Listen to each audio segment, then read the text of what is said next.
旅を続けていたある日、レイアムランドという島にたどり着いた。そこにあった祠には不思議な双子がいて、大きな卵を守っていた。世界に散らばる6つのオーブを集めると伝説の不死鳥がよみがえるらしい。幸いここまでの冒険で海賊の家とランシールにあった2つのオーブを見つけていた。オーブを求めて旅する僕らはある夜、奇妙な村に立ち寄った。村の建物は破壊されていたが、なぜか住人は平然と生活していた。僕たちは疲れていたため、宿屋で休ませてもらうことにした。そして次の朝、不思議なことが起こった。村には誰もいなくなっていたのだ。村を探索すると、牢屋の中に屍を見つけた。そしてその傍らに、生きているうちに私が持っているオーブを渡したかったと書き残されていた。そして武器屋の2階で見つけた闇のランプを使うと夜になった。すると住人は戻ってきていた。ここはすでに魔物に滅ぼされた村だったが、夜になると魂だけ戻ってきているようだった。その後、浅瀬の祠で最後の鍵を手に入れてこの村に訪れた時、牢屋にいる囚人からグリーンオーブを受け取ることができた。狂気の王。サマンオサの王は狂っていた。この国では王への不平を言っただけで死刑になってしまうという状態になっていた。優しいと評判だった王様がなぜ突然変わってしまったのか、僕らはそれを確かめるため王に会いに行ったが、不審がらで逆に牢屋に入れられてしまった。王の表変を疑問に思っている衛兵の協力で牢を抜け出し、牢屋の奥に行ってみると、自分こそが王だという男が囚われていた。彼によると今の王は何者かが化けているという。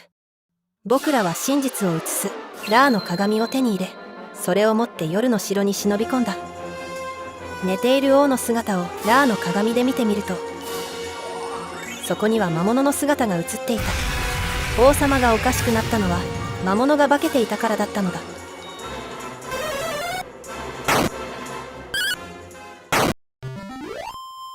僕らは魔物を倒し、本物の王様を助け出した。そして王様の提案で戦士のジーナが旅に同行してくれることになった。卑弥呼の秘密。ジパングは卑弥呼というとても美しい女王が統治をしていたが、毎年卑弥呼が指定した若い娘を生贄としてヤマタノオロチという化け物に捧げなければいけなかった。僕らは今年の生贄に選ばれてしまった少女にヤマタノオロチを退治することを約束した。灼熱のマグマが流れる洞窟の奥でヤマタノオロチを発見した。そして死闘の末、致命傷を負ったヤマタノオロチは洞窟の奥に逃げていき姿を消した。そこには旅の扉が隠されており、勇気を出し飛び込むと、そこは卑弥呼の屋敷だった。屋敷では卑弥呼が大怪我を負って帰ってきたということで大騒ぎになっていた。卑弥呼は声を潜めて僕らに正体を秘密にするよう持ちかけてきたが、断るとたちまち本性を現し襲いかかってきた。そしてとうとうヤマタノオロチを倒すことに成功した。僕たちは卑弥呼の部屋に残されていた紫色のオーブを手に入れ、次なる冒険に旅立った。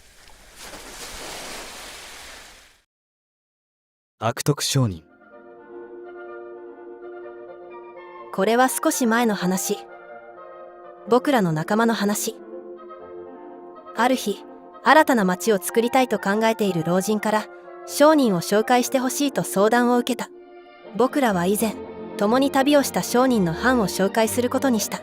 彼らは意気投合し、早速村づくりに取り掛かった。しばらくして近くを通りかかった時、そこは村ではなく立派な町へと発展していて、藩の家は立派な屋敷になっていた。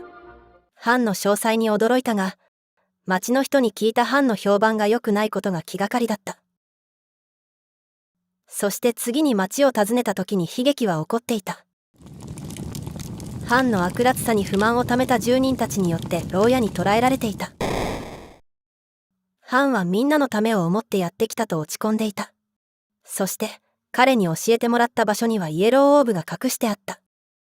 投獄されながらも僕らの旅に必要なものを隠しておいてくれた藩は紛れもなく僕らの仲間だったと実感した。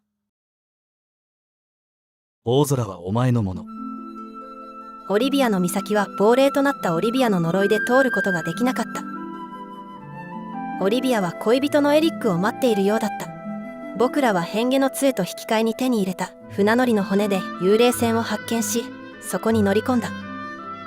幽霊船で見つけた愛の思い出を使うとオリビアの呪いが解け、岬から先に進めるようになった。そして岬の奥にある祠の牢獄でガイアの剣を見つけた。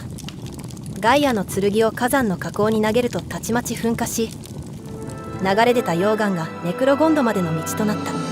そしてネクロゴンドの祠で6つ目のオーブを手に入れることができた。すべてのオーブが揃い、僕らはレイアムランドへと急いだ。オーブを祭壇に捧げると卵がまばゆく光り始めた。大空はお前のもの。舞い上がれ空高く。ラーミアは復活した。僕らはラーミアの背に乗り、大空へと羽ばたいていった。そしてバラモス城へと向かった。周りを険しい山に囲まれた邪悪な城は僕らを待ち構えているように開かれていた。城にうごめく多くの魔物たちを蹴散らし奥へと進んでいく。そして城の最奥の王座に魔王バラモスはいた。ついに来たか。この大魔王バラモス様に逆らおうなどと身の程をわきまえぬ者たちじゃ。もはや再び生き返らぬよう貴様の腹渡を食らい尽くしてくれよ。バラモスはそう言うとその強力な力で襲いかかってきた。バラモスとの戦いはまさに死闘だった。ジーナはバラモスの鋭い爪を受け、リリアはバラモスの吐く火炎を防いでくれた。ララが決死の行動で作ったチャンスで、ようやくバラモスにとどめを刺すことに成功した。新たな旅立ち。バラモスを打ち倒した僕らはこのまま世界が平和になると思っていた。僕らは故郷アリア藩で王様に報告をした。よくぞバラモスを倒してくれた。これで世界に平和が戻るであろう。王様がそう言った瞬間、辺りが突然暗くなり、雷が鳴り響くとともに恐ろしい声が響いてきた。我が名はゾーマ、闇の世界を支配する者。このわしがいる限りやがてこの世も閉ざされるであろう。ゾーマの出現に城内は騒然となった。新たな魔王を討伐するため僕らは再び旅立つこととなった。ゾーマを探す中で神の使いである竜の女王に出会い光の玉を授かったが、竜の女王の命は尽きようとしていた。彼女は卵を産み落とし静かに息を引き取った。そしてわずかな手がかりを求めてギアガの大穴を訪れた。僕らは決死の覚悟でその裂け目へと飛び込んだ。